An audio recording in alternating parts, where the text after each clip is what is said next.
Make your rig invincible with the newest products from TeamGroup and T-Force.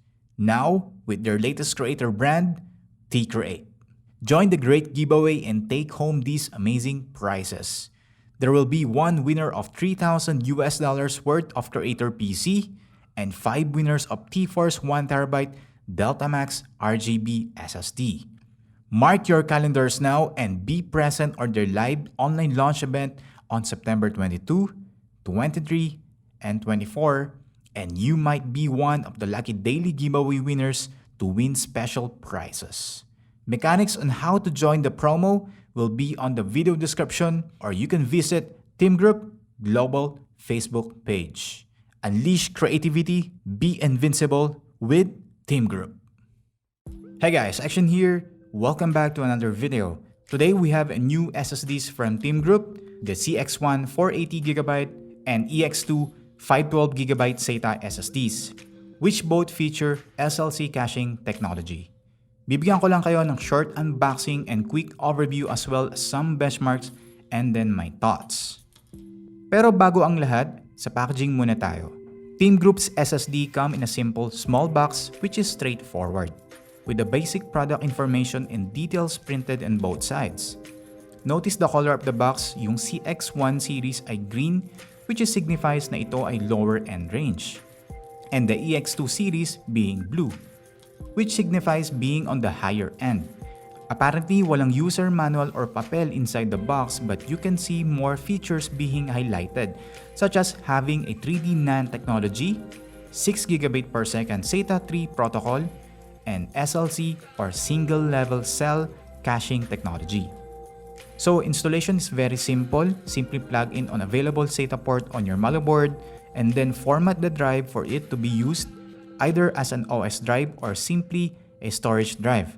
It can be used with SATA revision 3 or even SATA revision 2. Although expected to be much slower than SATA 3 if your device doesn't support NVMe but has support for SATA.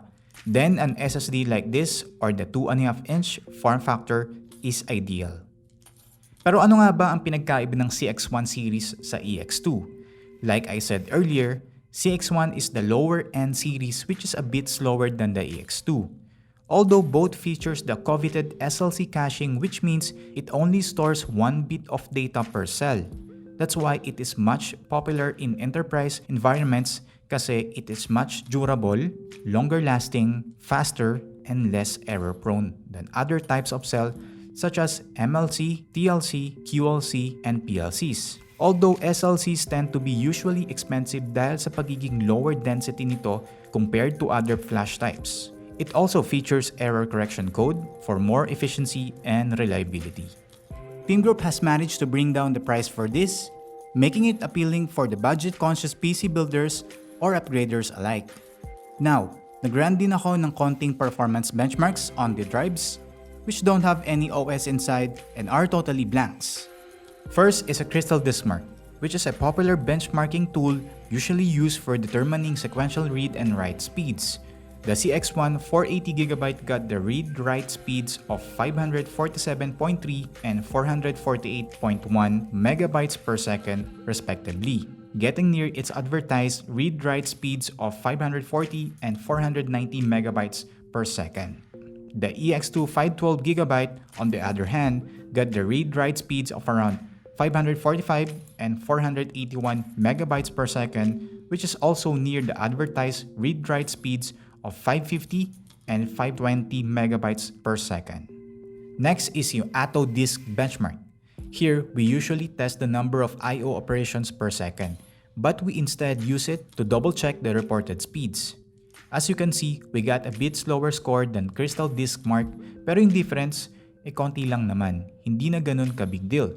The CX1 480GB SSD got a maximum read-write speeds of 526.93 and 427.47 megabytes per second, while the higher-end EX2 512GB SSD got a maximum of 522.45 and 459.19 megabytes per second, which shows the read and write speed ranges the SSD will function on most workloads. Another test that I run is the Blackmagic Disk Speed Test. which is a tool provided by Blackmagic Design for content creators who primarily work with their codecs, cameras, and software. It reports if the storage device is compatible with the video codec compression format by providing information about its minimums and requirements.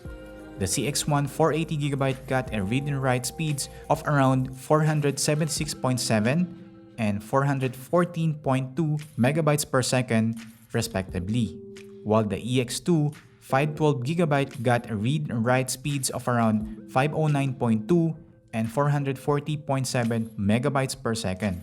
As you can see, both devices can support a wide variety of compression formats, although writing on the higher resolution 12-bit 4x4x4 compression would be harder as it requires much faster write speeds. Finally, I've run a single large file transfer test to see a real-world sample, which is a 16GB movie file, and here we can see the SLC caching on action. The CX1 480GB, as I saw, sustained the write speed of around 390 to 400 megabytes per second when I copied a file from my desktop folder, which is on an NVMe Gen 3 SSD, to the CX1 480GB, and then read speeds of around 477 to 490 megabytes per second when I returned the file to the desktop folder from the SSD, but then fell down to around 230 to 250 megabytes per second at some point. Although I don't know if this is because of the SSD cache becoming saturated or there's any other story behind it. The EX2 512GB on the other hand got write speeds of around 320 to 450 megabytes per second with the same file, and read speeds of around 450 to 480 megabytes per second without the problem the CX1 480 had like falling speeds at some point during the file return transfer. Finally, TeamGroup's CX1 SSD series is available on 240GB, 480GB, and 960GB variants, while the EX2 SSD series is available on 512GB, 1TB, and 2TB variants, all of which are covered by a 3-year limited warranty.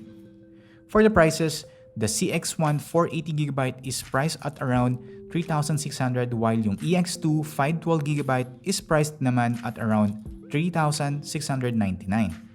Not bad considering SLC ito and actually fast and reliable due to its cell structure.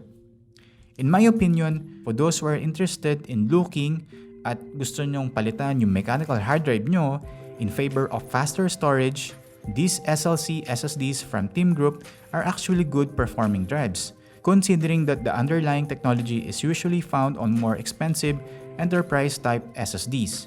Although the actual speed, as we all know, would still depend on the hardware-software conditions, so your mileage still may vary. So there you go guys, ito lang po yung unboxing and quick review of the CX1 480GB and the EX2 512GB SSD from TeamGroup. So stay tuned guys, gagamitin ko po ito sa mga PC budget builds natin. So stay tuned for that. Ayan. So there you have it. Thank you guys for tuning in. This has been Xtian. So like the video, subscribe, and I'll see you on my next video.